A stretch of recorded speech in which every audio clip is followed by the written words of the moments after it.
భుజంగం,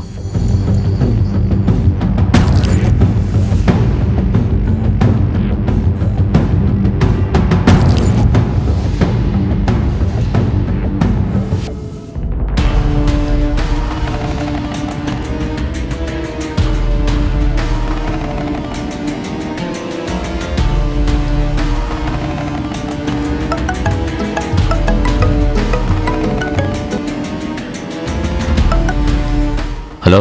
రై రాజు. ఎవరు? నేనురా, భుజంగాన్ని. అన్నా మీరా? మీరు జైల్లో ఉన్నారు కదన్నా?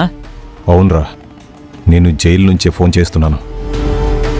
రై, నేను చెప్పేది జాగ్రత్తగా విను. చెప్పండి అన్నా. ఆ లక్ష్మి ఇంటి నుంచి వెళ్ళిపోయిందంట. అది ఎక్కడుందో, ఎవరితో ఉందో అన్ని విషయాలు తెలుసుకోవాలి. అన్నా, ఇంత పెద్ద సిటీలో ఆ లక్ష్మిని ఎలా వెతకడం? రై, మీరు ఏమైనా చేయండి, ఎంతైనా ఖర్చు పెట్టండి. ఆ లక్ష్మి ఆచూకీ మాత్రం నాకు తెలియాలి. అలాగే అన్నా, నేను అదే పనిలో ఉంటాను. ఆ లక్ష్మి గురించి తెలియగానే నాకు వెంటనే ఇన్ఫర్మేషన్ ఇవ్వండి. సరే అన్నా, ఉంటాను. సరే.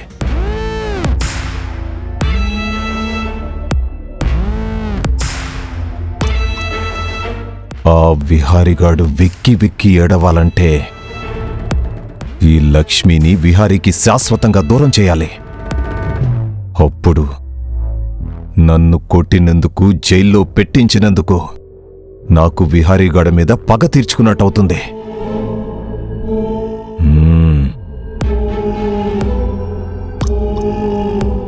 రేయ్ విహారీ, ఇక నుంచి నా ప్రతి అడుగు నీ వినాశనం కోసమేరా.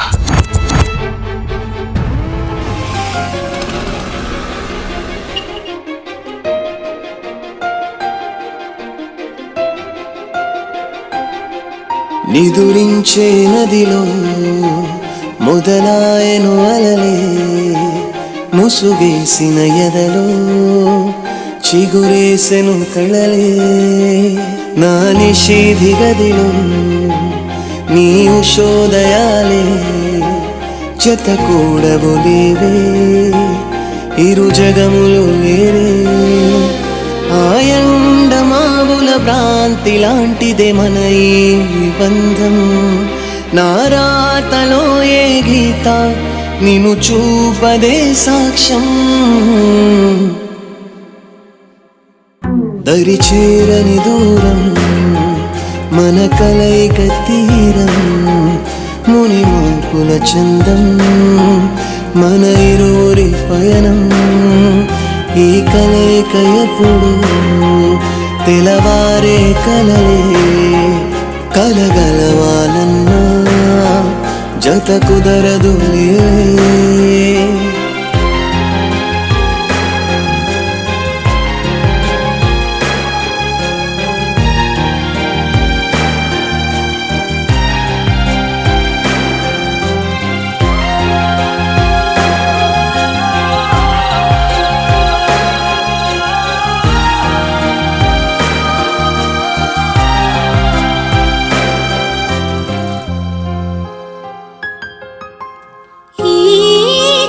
తెలియని బాధను మోస్తూ ఇరువురం, అసలే కదలేనిది ఎందుకు కలిసామిద్దరం. తీయని గాయం ఎదనే బాధిస్తుందిలే, పూదండను దారములాగా అల్లేస్తుందిలే. చేసేదే ఏమి లేదే, మన దాటిపోయే కాలంతో వాదులాడే పంతాలే మానుకో.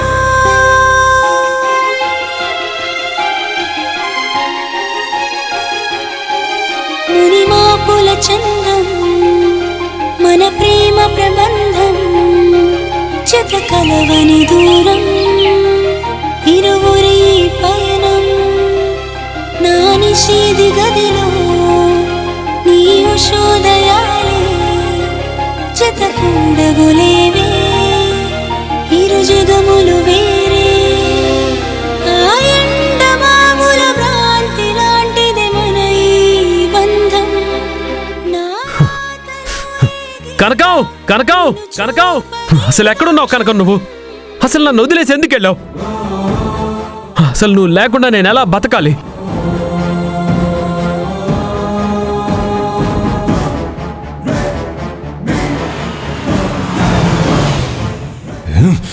రేయ్ విహారీ, నన్ను జైల్లో వేసినంత మాత్రాన నిన్ను నీ ఫ్యామిలీని వదిలేస్తాననుకోకు. మీ అంతు చూస్తా. కనకం ఇంటి నుంచి వెళ్ళిపోవడానికి కారణం ఆ భుజంగంగాడే. వాడే కదా నా నాశనం కోరుకునేది. వాడే ఈ పని చేసుంటాడు.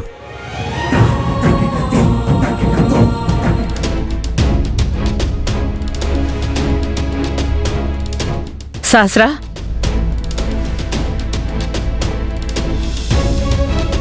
విహారీ ఇంటికి రాక ఇన్ని రోజులవుతోంది. ఎక్కడ తిరుగుతున్నాడో తెలీదు, ఏం చేస్తున్నాడో తెలీదు. నువ్వేమో కామ్గా కూర్చుని ఏదో ఆలోచిస్తూ ఉన్నావు. వాడేమో తిండి తిప్పలు నిద్రాహారాలు లేకుండా ఎక్కడెక్కడో తిరుగుతున్నాడు. ఏం పట్టించుకోవా నువ్వు? అమ్మా, బావ బయట ఎన్ని రోజులు తిరుగుతాడో తిరిగినివమ్మా. బావ బయట ఎంత తిరిగినా లక్ష్మి బావకి దొరకదు. బయట తిరిగి తిరిగి బావ లక్ష్మి దొరక్క నిరాశ నిస్పృహలతో ఇంటికి వస్తాడు.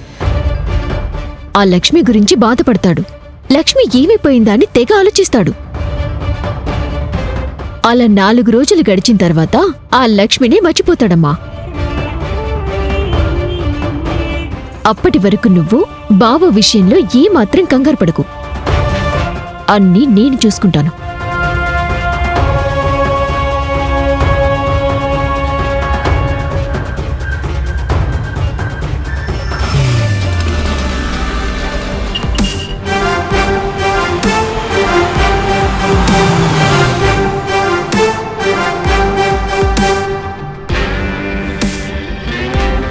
సార్, అంతా రెడీయా?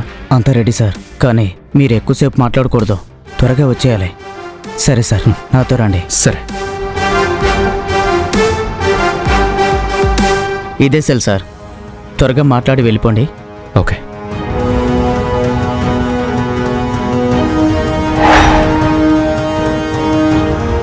రాయ్ భుజంగం,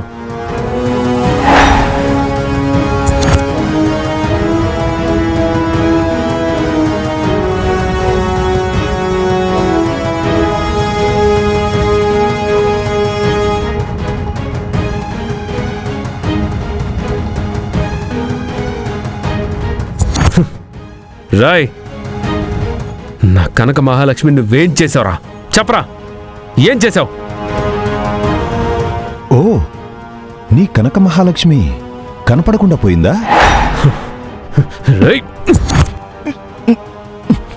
రేయ్ భుజంగం, ఇన్ని రోజులు నా ఓపికను చూసావు. నువ్వు నా కోపాన్ని చూడాలనుకోవద్దు.